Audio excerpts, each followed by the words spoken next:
দেশজুড়ে তাপপ্রবাহ বয়ে চলেছে। এই সময়ে শরীরে নানা রকম অস্বস্তি দেখা দিচ্ছে। তীব্র গরমে শরীরে সুস্থ রাখা এখন চ্যালেঞ্জ হয়ে দাঁড়িয়েছে। এই সময় প্রচুর পরিমাণে পানি খাওয়ার পাশাপাশি খাওয়া দাওয়া নিয়েও সচেতন থাকতে হবে। এই গরমে যদি নিয়ম করে পান্তা ভাত খান তাহলে হিট স্ট্রোকের ঝুঁকি এড়াতে পারবেন। এছাড়াও একাধিক রোগের ঝুঁকি কমায় পান্তা ভাত। সাধারণত আগের দিন রাতের বেঁচে যাওয়া ভাতে পানি দিয়ে পান্তা ভাত তৈরি করা হয়। ১০-১২ ঘন্টা ধরে সারা রাত রেখে দেওয়ার ফলে পানি ও ভাতের মধ্যে রাসায়নিক বিক্রিয়া হয়। এ সময় পানির নিচে থাকা ভাত বাতাসের অর্থাৎ অক্সিজেনের সংস্পর্শে আসতে পারে না। বিজ্ঞানীরা বলছেন পানির কারণে ভাতের এই ফার্মেন্টেশন বা গাজন প্রক্রিয়া ত্বরান্বিত হয়। এর ফলে পান্তা ভাতের পুষ্টিগুণ বেড়ে যায়। গবেষণায় পান্তা ভাতের কোনো ক্ষতিকর দিক পাওয়া যায়নি।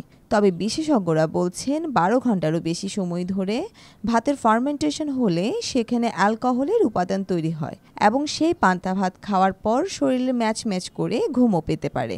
এছাড়াও পান্তা ভাত যদি পরিষ্কার পাত্রে বিশুদ্ধ পানি দিয়ে তৈরি করা না হয় তাহলে সেখানে ক্ষতিকর ব্যাকটেরিয়া তৈরি হতে পারে। এই ভাত খেলে পেটের অসুখও হতে পারে। রিসেন্ট গবেষণায় দেখা গেছে যে পান্তা ভাতের আসলে অনেক উপকারিতা আছে। পান্তা ভাতকে অ্যাকচুয়ালি বলা হয় ফার্মেন্টেড প্রোডাক্ট। যেমন টক দই একটা ফার্মেন্টেড প্রোডাক্ট। নর্মাল বা সাধারণ দুধ ফার্মেন্টেশন প্রক্রিয়ায় একটা নির্দিষ্ট সময় পরে এটা টক দই রূপান্তরিত হয়। একইভাবে নর্মাল ভাতটায় একটা নির্দিষ্ট পদ্ধতি অতিক্রম করার পরে, অর্থাৎ একটা ফার্মেন্টেশন প্রসেস অতিক্রম করার পরে পান্তা ভাত তৈরি করা হয়। অ্যাকচুয়ালি ভাতে পানি দিলে পান্তা হয় না, পান্তা তৈরির একটা কিছু নির্দিষ্ট রেসিপি আছে। পান্তা খাওয়ার সময় অনেকে করে কি, যে পান্তার যে পানি থাকে সেই পানিটা বাদ দিয়ে খায়। এটা না, এই যে পানি দিয়ে আমি ভাতটা ভিজিয়ে রেখেছি সেই ভাত সহ পান্তায় সেই পানি সহ পান্তাটা খেতে হবে। নর্মাল দেখা যায় এমনি ভাতের নর্মাল ভাতের পুরোটাই কার্বোহাইড্রেট, অন্য কিছু মাইক্রো ম্যাক্রো নিউট্রিয়েন্ট থাকে। কিন্তু পান্তার ক্ষেত্রে দেখা যায় এর একটা দারুণ চেঞ্জ আসে যখন এই ফার্মেন্টেশন প্রক্রিয়াটা হয়। এখানে কিছু চেঞ্জ আসে, এখানে কিছু অ্যাসিডিক রিয়াকশন হয়।